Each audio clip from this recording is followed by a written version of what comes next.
श्रीमद् भागवतम स्कंद तृतीय अध्याय 12 सनकादि कुमारों और अन्य उत्पत्ति श्लोक संख्या 53, 54, 55, 56 और 57 57 में भावार्थ है। श्लोक संख्या शब्दार्थ अनुवाद तात्पर्य दिव्यान श्री भक्तिदान स्वामी प्रभुपाद द्वारा 4 श्लोक में भावार्थ नहीं આપણે પારાયણ કરીશું। તાભ્યામ રૂપ વિભાગાભ્યામ મિથુનમ સમપદ્યત। શબ્દાર્થ તાભ્યામ તે બેમાંથી રૂપ રૂપ વિભાગાભ્યામ વિભક્ત થયેલામાંથી મિથુનમ સ્ત્રી પુરુષના જાતીય સંબંધ સમપદ્યત સારી રીતે થયો। હમણાં જ વિભક્ત થયેલા બે શરીરો स्त्री पुरुषना जातीय संबंधे जोड़ाया। यस्तु तत्र पुमांसो भून मनु स्वायंभुवः स्वराट स्त्रियासीच्छत रूपाख्या महिष्यस्य महात्मनः। शब्दार्थ यह तेजे तू परंतु तत्र त्या पुमान नर सह ते अभूत थयो मनु मनुष्य जाति नो पिता स्वयंभुव नामे स्वराट संपूर्णपणे स्वतंत्र स्त्री या जे आसित हती शतरूपा आख्या नामनी महिषी राजराणी अस्या तेनी महात्मना महान आत्मानी। अनुवाद ते बेमांथी जे पुरुष रूपे हता ते स्वयंभू नामना मनु तरीके ओळखाया અને સ્ત્રી શતરૂપા નામે જાણીતી થઈ જે મહાત્મા મનુની રાણી હતી। તદા મિથુન ધર્મેણ પ્રજાયે ધામ બભૂવિરે। 55 શ્લોક। તદા તે વખતે મૈથુની જીવન ધર્મેણ નીતિ નિયમો પ્રમાણે પ્રજા ઈ નક્કી એ ધામ વૃદ્ધિ પામી બભૂવિરે થઈ। अनुवाद તે પછી મૈથુન દ્વારા ધીમે ધીમે પ્રજાની વૃદ્ધિ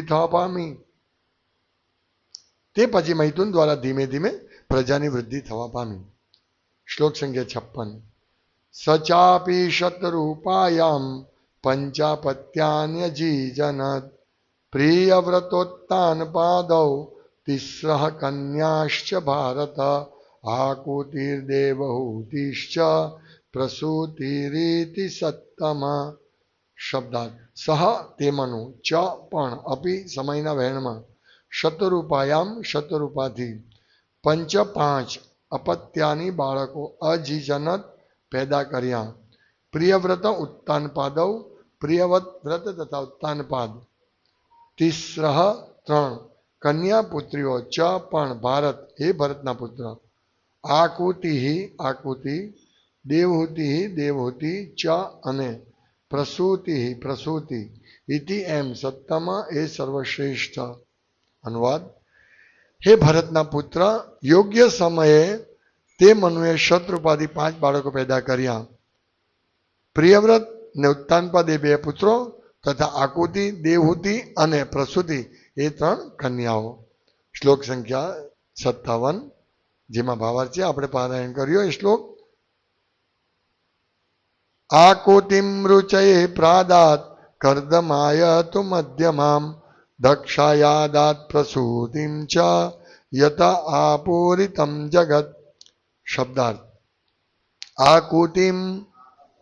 आकुति ने रुचये रुचि नामे ऋषि ने प्रादात आपी कर्दमाया कर्दम ऋषि ने तू परंतु मध्यमाम वचली देवहूति दक्षाया दक्षने अदात आपी प्रसूतिम सौथी नानी पुत्री प्रसूति च पण यतः जेमनाथी आपूरितम भरायु छे जगत समग्र जगत। अनुवाद पिता मनुए तेमनी प्रथम पुत्री आकुति महर्षि ऋषि ने आपी, वचली पुत्री देवहूति कर्दम ऋषि ने आपी અને સૌથી નાની પુત્રી પ્રસૂતિ દક્ષને આપી. તેમની સંતતિથી સમગ્ર જગત ભર્યું ભર્યું થઈ ગયું. ભાવાર્થ: વિશ્વની લોક સંખ્યાની ઉત્પત્તિનો ઇતિહાસ અહીં વર્ણન આપ્યો છે. બ્રહ્મા વિશ્વના આદ્ય જીવાત્મા છે, જેમનામાંથી સ્વયંભૂ મનુ તથા તેમની પત્ની શતરૂપાની ઉત્પત્તિ થઈ. મનુથી 2 પુત્રો અને 3 પુત્રીઓ ઉત્પન્ન થઈ અને તેમનાથી બધા ગ્રહલોકમાંની અત્યાર સુધીની સઘળી પ્રજા ઉત્પન્ન થઈ. તેથી બ્રહ્મા સૌના દાદા તરીકે ઓળખાય છે અને ભગવાન બ્રહ્માના પિતા હોવાથી જીવ માત્રના વરદાદા પ્રપિતામહ તરીકે ઓળખાય છે. ભગવદ્ ગીતામાં આની પુષ્ટિ થઈ છે 11:39. વાયુર્યમોગ્નિર્વરુણ શશાંક પ્રજાપતિસ્ત્વં પ્રપિતામહશ્ચ મહશ્વ નમો નમસ્તેસ્તુ સહસ્રકૃત્વ પુનશ્ચ ભૂયોપી નમો નમસ્તે. આપ વાયુના સ્વામી છો, સર્વોપરી ન્યાય કરતા યમ, અગ્નિ અને વર્ષાના સ્વામી છો. આપ ચંદ્ર છો અને આપ પ્રપિતામહ છો, માટે હું આપને વારંવાર સાદર પ્રણામ કરું છું. આમ શ્રીમદ ભાગવતમના 3ય સ્કંદના સનકાદિ કુમારો અને અન્યની ઉત્પત્તિ નામના 12મા અધ્યાય પરના ભક્તિવેદાંત ભાવાર્થો પૂર્ણ થાય છે. ઓમ જ્ઞાનતિમિરાન્ધસ્ય જ્ઞાનંજન શલાકયા ચક્ષુરુન્મિલિતં યેન તસ્મૈ શ્રી ગુરવે નમઃ. શ્રી ચૈતન્ય મનોભીષ્ટં સ્થાપિतं યેન ભૂતલે સ્વયં રૂપ કદામયં દદાતિ સ્વપદાન્તિકં વંદ્યહં શ્રી ગુરુ શ્રીપદકમલં શ્રી ગુરુ વૈષ્ણવાંશ શ્રી રૂપં સાગ્રજાતં સહગણરઘુનાથાન્વિતં तं સજીવં સાદ્વૈતં સાવધૂतं પરિજન સહિત કૃષ્ણ ચૈતન્ય દેવમ શ્રી રાધા કૃષ્ણ પાદાન સહગણ લલિતા શ્રી વિશાખાન્વિતાંશ. હે કૃષ્ણ કરુણા સિંધુ દીનબંધો જગતપતિ ગોપીશ ગોપિકાકાંત રાધાકાંત નમોસ્તુતે તપ્ત કાંચન ગૌરાંગી રાધે વૃંદાવનેશ્વરી વૃષભાનુસુતે દેવી પ્રણમામિ હરિપ્રિય વાંછા કલ્પતરુભ્યશ્ચ કૃપા સિંધુદેવ ચ પતિતાનાં પાવનેભ્યો વૈષ્ણવેભ્યો નમો નમઃ. શ્રી કૃષ્ણ ચૈતન્ય પ્રભુ નિત્યાનંદ શ્રી અદ્વૈત ગદાધર શિવાસાદિ ગૌર ભક્તવૃંદ. હરે કૃષ્ણ કૃષ્ણ કૃષ્ણ હરે હરે, હરે રામ રામ રામ હરે હરે. હરે કૃષ્ણ. બ્રહ્માજી ને સૃષ્ટિનું સર્જન કરવાનું કાર્ય સોંપવામાં આવ્યું છે. વિસર્ગ. ભગવાને પૃથ્વી, જળ, અગ્નિ, વાયુ, આકાશ, તન્માત્રા, ઇન્દ્રિયો નું પ્રાથમિક સર્જન કર્યું કે એના દ્વારા આ બધા વસ્તુના આ તત્વોનો ઉપયોગ કરીને બ્રહ્માજી આગળ સૃષ્ટિનું સર્જન કરે. અને સૃષ્ટિની શરૂઆતમાં બ્રહ્માજી ચતુસન, પછી બધા ઋષિમુનિઓ એમના શરીરમાંથી પ્રગટ થયા અને વિશેષ કરીને મૂળ વસ્તુ વેદો, ધર્મશાસ્ત્રો વગેરેની ઉત્પત્તિ થઈ.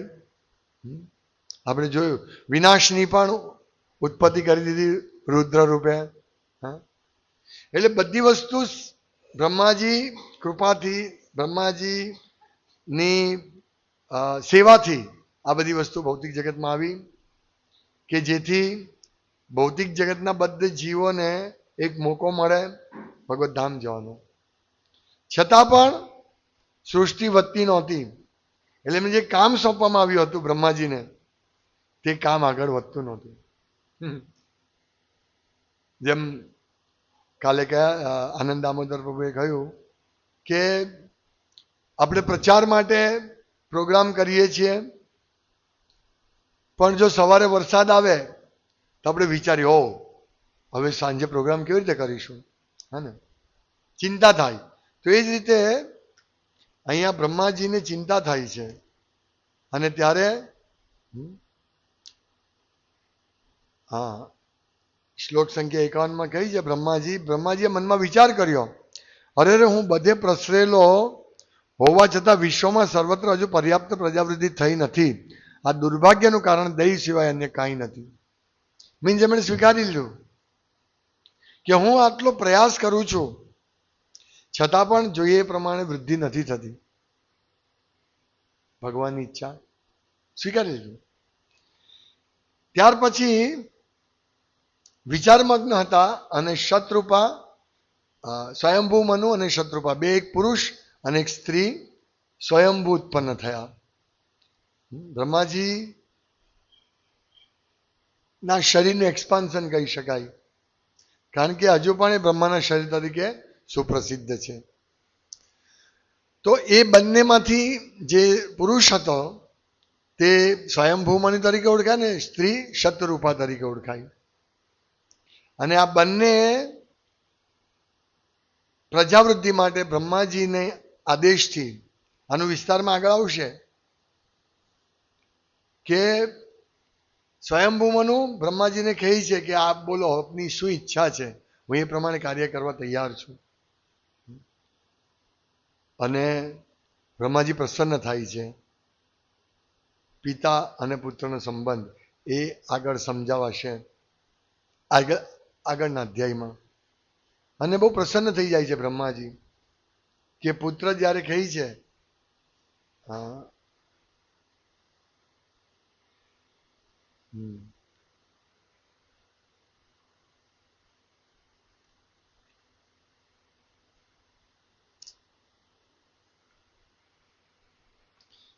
બ્રહ્માજીએ કહ્યું, હે પૃથ્વીના સ્વામી, હું તમારા પર બહુ પ્રસન્ન થયો છું અને તમારું તથા તમારા પત્ની બંનેનું શુભ ઈચ્છું છું. તમે નિષ્કપટ રીતે અંતઃકરણપૂર્વક મારા ઉપદેશ માટે મારું શરણ લીધું છે. એટલે પિતા કૃષ્ણ કોન્શિયસ હોય અને પુત્ર કૃષ્ણ કોન્શિયસનેસ હોય તો બહુ સરસ મેળ જામે, ભગવાન બહુ પ્રસન્ન થાય. આજે ક્યાં તો પુત્ર કૃષ્ણ ભક્ત હોય અને પિતા માતા ભૌતિક વિચારવાળો હોય, કે પિતા માતા કૃષ્ણ ભક્ત હોય ને પુત્ર ભૌતિક વિચારવાળો હોય. કર્યું કેટલી મોટી ચેલેન્જ છે. બ્રહ્માજીને પણ ચેલેન્જ હતી, દરેકને ચેલેન્જ આવે. બ્રહ્માજીને પણ જો રુદ્ર ઉત્પન્ન થયા અને રુદ્ર મીન્સ રડાવે તે, બ્રહ્માજી દુઃખી થયા હતા. વર્ણાશ્રમ સિસ્ટમમાં એક પુત્ર નહીં હોવો જોઈએ, વધારે હોવા જોઈએ. તમે જુઓ શતરૂપા અને સ્વયંભૂ મનુને 2 પુત્રો અને 3 પુત્રીઓ હતી. પણ આપણે જો આવી વાતો કરીએ તો લોકો કહે, આવી ક્યાં વાતો કરો છો? એક પુત્ર હું, અમે 2 અને અમારો 1, અથવા અમે 2 અને અમારો 1 અને એક કૂતરો, ડોગ. પણ તમે જુઓ બહુ ઓછા. અત્યારે આપણે કે વૈજ્ઞાનિક પ્રગતિ થઈ છે, પણ આપણા જ ભાઈઓ જુઓ, આપણા પિતાના ભાઈઓ જુઓ, ત્યારે તો વૈજ્ઞાનિક પ્રગતિ નહોતી. વધારે સમય નહીં, થોડો સમય. ત્યારે તો ન મોબાઈલ હતો, ન પેજર હતું, ન ફોન પણ નહોતો. આખી શેરીમાં કોઈ એકના ઘરે કદાચ ફોન હતો. ટેલિગ્રામથી મેસેજ મોકલવામાં આવતો. અત્યારે આપણે રીડિંગ કરવા બેઠા ને 10 ફોન આવી જાય. આપણે સમજીએ આ વૈજ્ઞાનિક પ્રગતિ છે. તો આપણા દાદાઓ પરદાદા જોઈએ તો નામ સાંભળીએ તો ખબર પડે કેટલા બધા. મારા 4 કાકા, 3 કાકા, મારા ભાઈ, મારા પિતાજી સાથે 4 ભાઈઓ અને 2 ફોઈ, એટલે 6 હતા. અને મારા દાદાના દાદા ભાઈ ધનવાન હતા, પણ મારા દાદા પાસે સમૃદ્ધિ ઓછી હતી, છતાં પણ 6 સંતાનો હતા. અને એ 6 સંતાનો પણ જુદા જુદા સંતાનો. અમારા કુટુંબમાં હું સૌથી નાનો હતો. 4 ભાઈઓમાં મીન્સ મારા 3 કાકા અને મારા પિતાજીમાં ના બધા પરિવારમાં મારા પિતાજી સૌથી નાના અને હું સૌથી નાનો છોકરો હતો. બધા મળીને 24 જણનું ફેમિલી હતું. તો વિચારો, એટલે દરેકને 2 પુત્ર, ઓછામાં ઓછા 2 પુત્રો અને 2 પુત્રી તો હતી. મીન્સ 4-5 તો છોકરા હતા જ. હવે અત્યારે શું છે કે એક જ પુત્ર,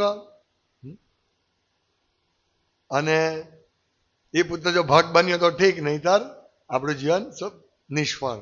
આ રીતનું છે અત્યારે. પણ કમસે કમ 4-5 પુત્ર હોય તો એક ભક્ત બને.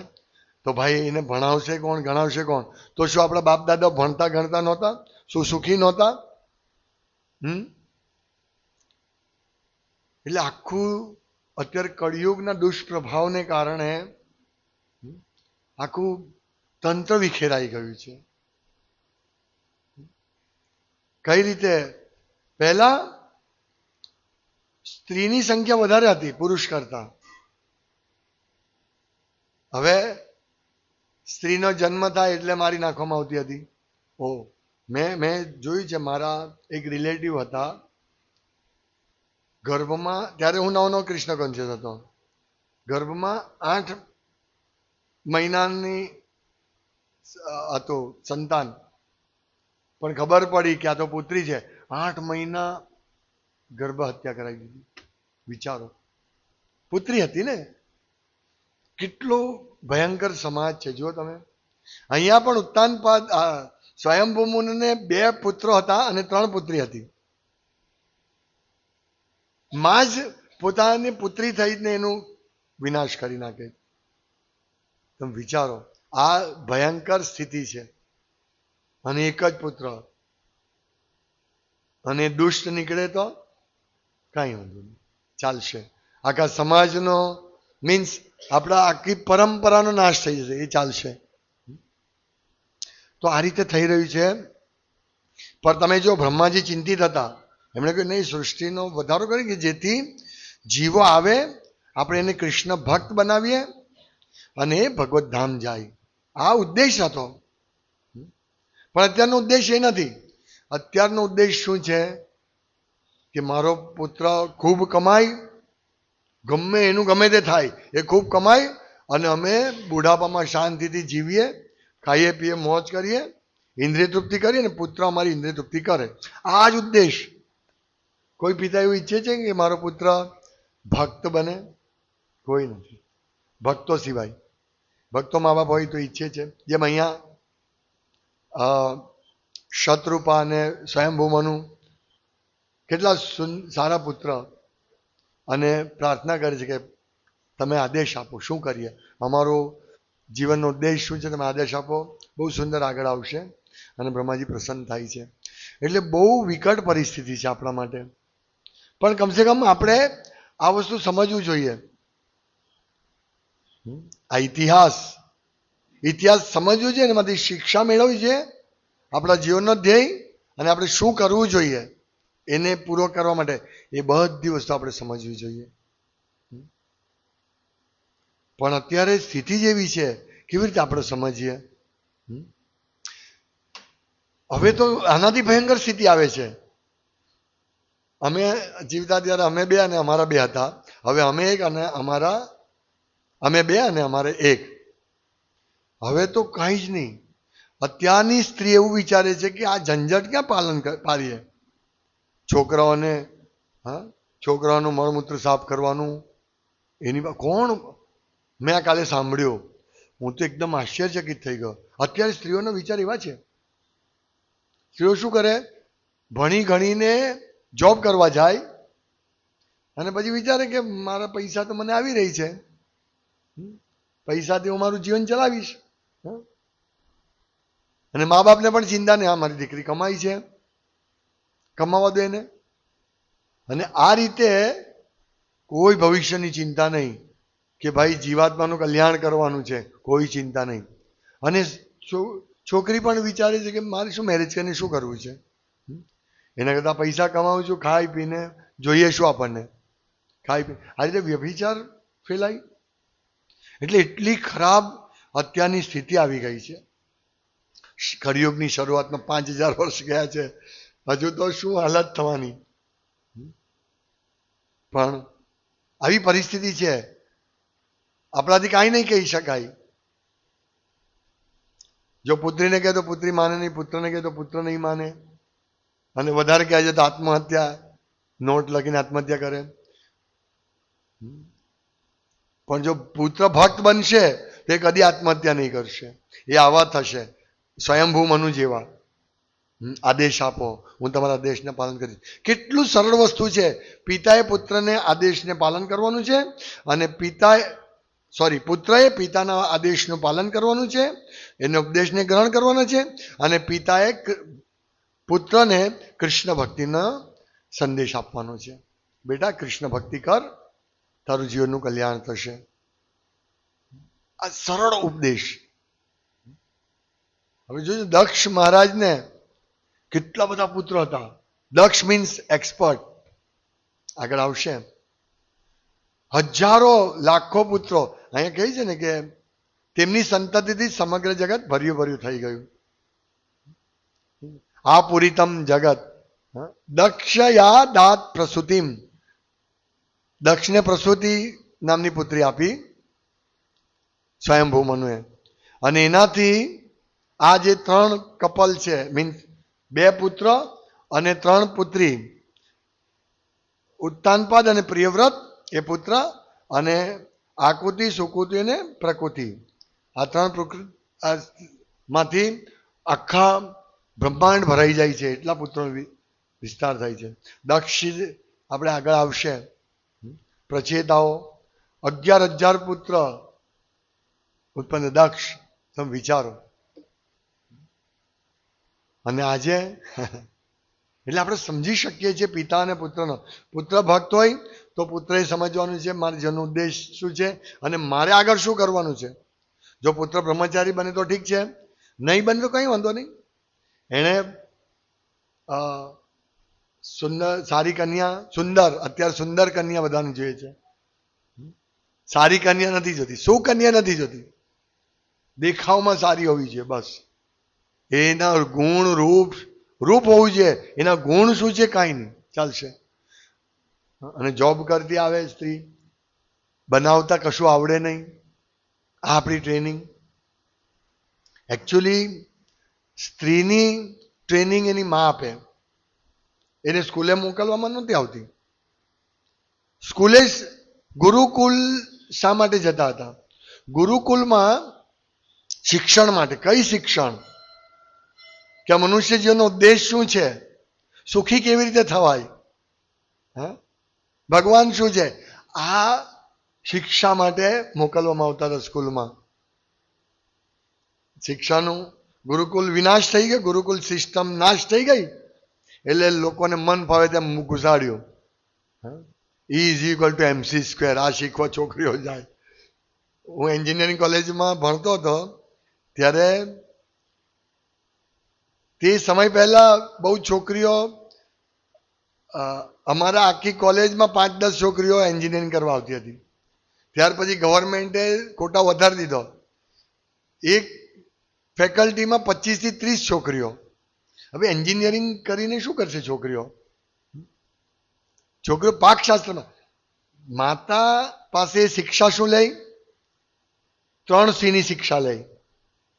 કુકિંગ, એક પહેલો C કુકિંગ, રસોઈ કેવી રીતે કરવી એ સ્ત્રીને આવડવું છે.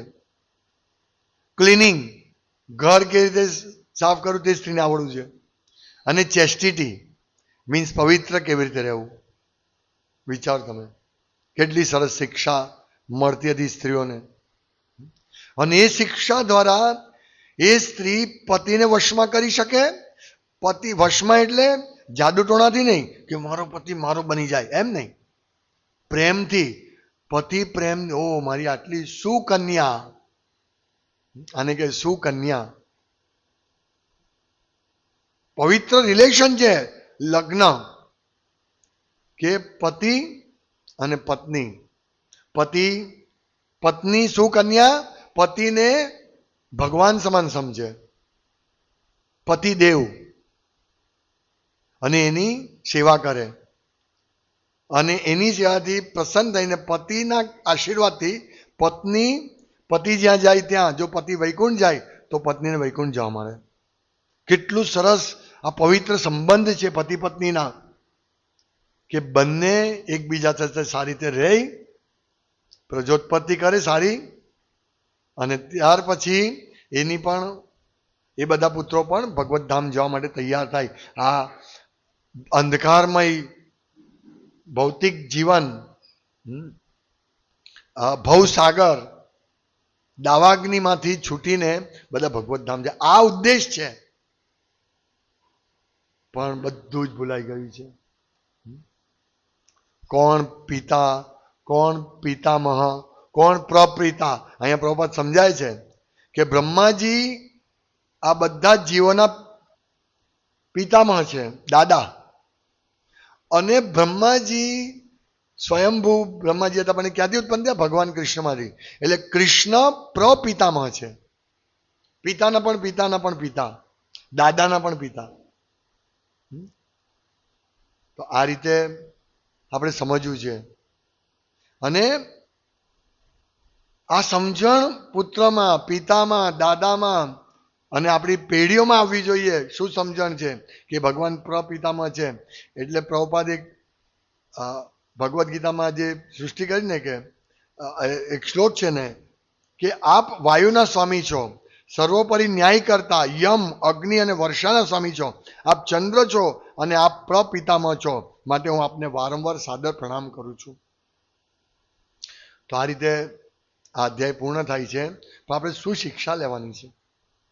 ઇમ્પોસિબલ જેવું લાગે કે ભાઈ અત્યારે એક છોકરાને તો ઠેકાણા નથી આપણે એનું પાલન પોષણના, પણ એ છોકરો મરી ગયો તો આખી પ્રજાવૃદ્ધિ સમાપ્ત થઈ જાય છે. એટલે વર્ણાશ્રમ જરૂરી છે. વર્ણાશ્રમમાં તમારે 4 પુત્ર 6 પુત્ર હોય તો પણ ઉલટાને વધારે પુત્ર હોય તો સારું. ખેતી કરવા માટે કેટલા વ્યક્તિની જરૂર છે? આજે ખેતી ટ્રેક્ટરથી થાય છે.